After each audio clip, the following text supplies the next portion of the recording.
Students, आज हम BCom part second paper second banking and law and practices में आज का हमारा जो टॉपिक है वो है प्रश्नांकन के प्रकार, टाइप्स ऑफ एंडोर्समेंट। इससे पूर्व के वीडियो में हम प्रश्नांकन की मीनिंग, उसके डेफिनेशन, उसके उद्देश्य आदि के बारे में हम पहले चर्चा कर चुके हैं। प्रश्नांकन के प्रकार में सबसे पहले विनिमय साध्य विलेख अधिनियम के अंतर्गत कई प्रकार के प्रश्नांकन माने गए हैं, जिसके बारे में हम संक्षिप्त में आज चर्चा करेंगे। पहला है सामान्य प्रश्नांकन यानी जनरल इन्वेस्टमेंट।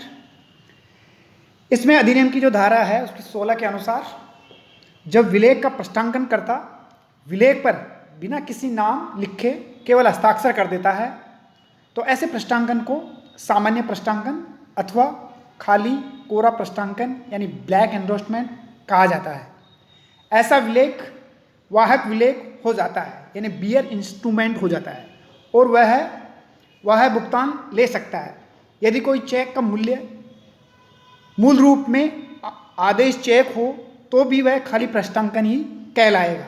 उदाहरण के लिए यदि चेक मनोज कुमार और को ऑर्डर देय है तो मनोज कुमार द्वारा चेक की पीठ पर हस्ताक्षर करने के लिए यह खाली कोरा प्रश्नांकन होगा और आदेश चेक यानी ऑर्डर चेक भी वाहक चेक यानी बियर चेक हो जाएगा। अब हम बात करते हैं दूसरा विशेष अथवा पूर्ण प्रश्नांकन यानी स्पेशल और फुल एंडोर्समेंट।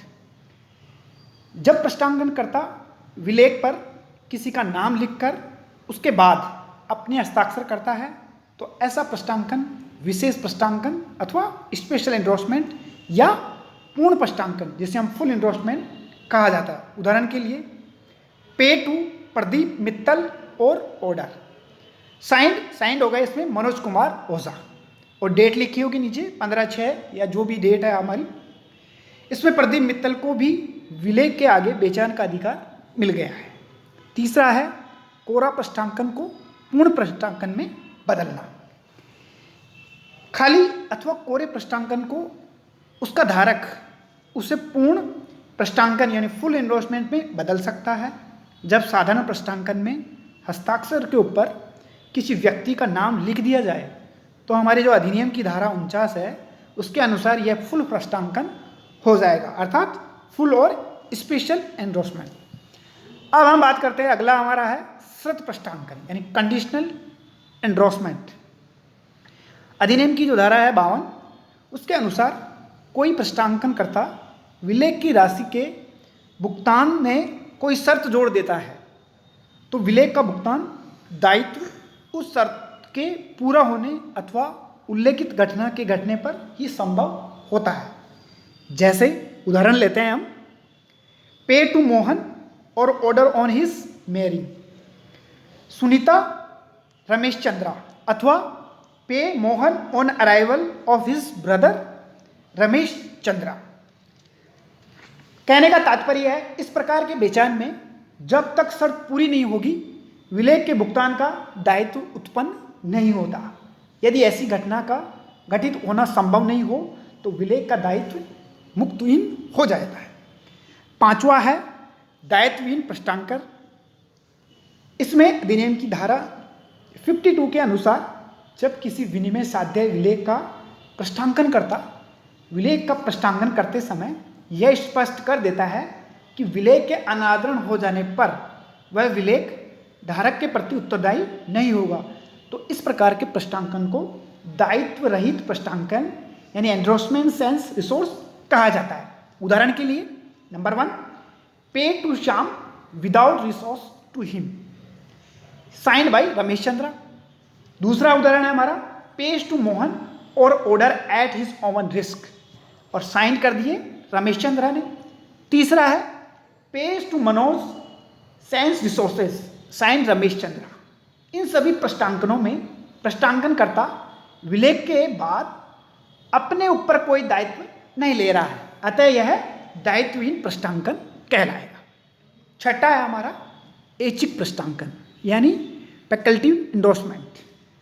इसमें क्या होता है कि हमारा जो विनिमय साध्य विलेख अधिनियम की जो धारा है 93 उसके अंतर्गत अनादरण की स्थिति में अनादरण की सूचना लेखक को देने पर ही उसे उत्तरदायी ठहराया जा सकता है।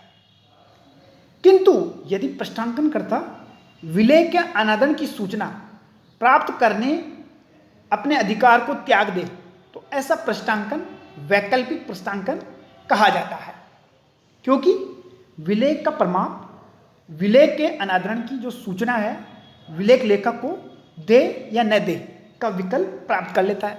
एग्जाम्पल लेते हैं हम, pay to Mohan notice of dishonour waives, कहने का मतलब है और सोहनलाल इस प्रकार के प्रश्नांकन में विलय के अनादरण की स्थिति में सूचना न देने पर भी प्रश्नांकन उत्तरदायी बना रहता है। सातवां है हमारा संग्रहण के लिए प्रश्नांकन यानी एंडोर्समेंट फॉर कलेक्शन। इसमें अगर हम बात करें तो विनिमय साध्य विलेख अधिनियम की जो धारा है 50 के अनुसार जब विलेख का लेखक अपनी ओर से अथवा किसी निर्दिष्ट व्यक्ति के लिए विलय का भुगतान प्राप्त करने अथवा उसका प्रश्नांकन करने के लिए किसी अन्य व्यक्ति को अपना एजेंट नियुक्त कर देता है तो ऐसा प्रश्नांकन संग्रहण के लिए प्रश्नांकन कहलाता है। इस प्रकार का प्रतिबंधात्मक प्रश्नांकन भी कह सकते हैं। उदाहरण के लिए, pay to Suresh Kumar without recourse to me on behalf of Ram and co, और साइन नीचे कर दिया मदन लाल एजेंट। अब हम बात करते हैं, आठवां हमारा है शोधन व्यय रहित प्रश्नांकन।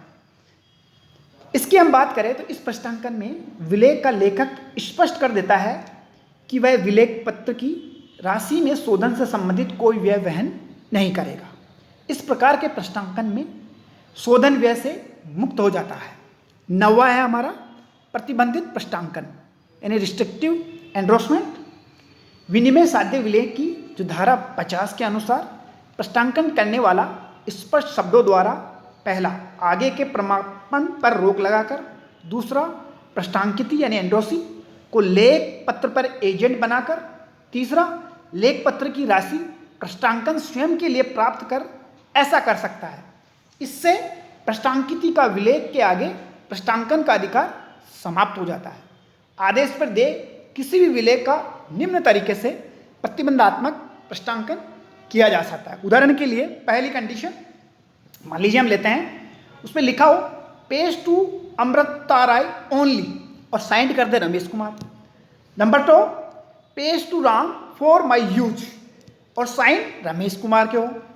तीसरी कंडीशन पेश टू मोहन और order for collection sign by Ramesh Chandra.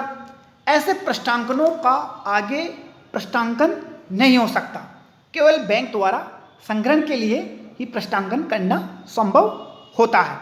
यह धारा 50 का एक अपवाद है। लास्ट है हमारा आंशिक प्रश्नांकन यानी पार्टली एंडोर्समेंट।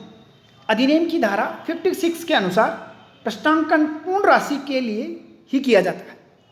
आंशिक राशि के लिए प्रश्नांकन अवैध माना जाता है, किंतु अगर विलेख की आंशिक राशि का भुगतान प्रश्नांकन के पूर्व ही नगद रूप में कर दिया गया हो तो इस प्रकार का स्पष्ट उल्लेख करते हुए धारा 56 के अपवाद के रूप में विलेख को शेष राशि के लिए आंशिक प्रश्नांकन को भी वैध माना गया है।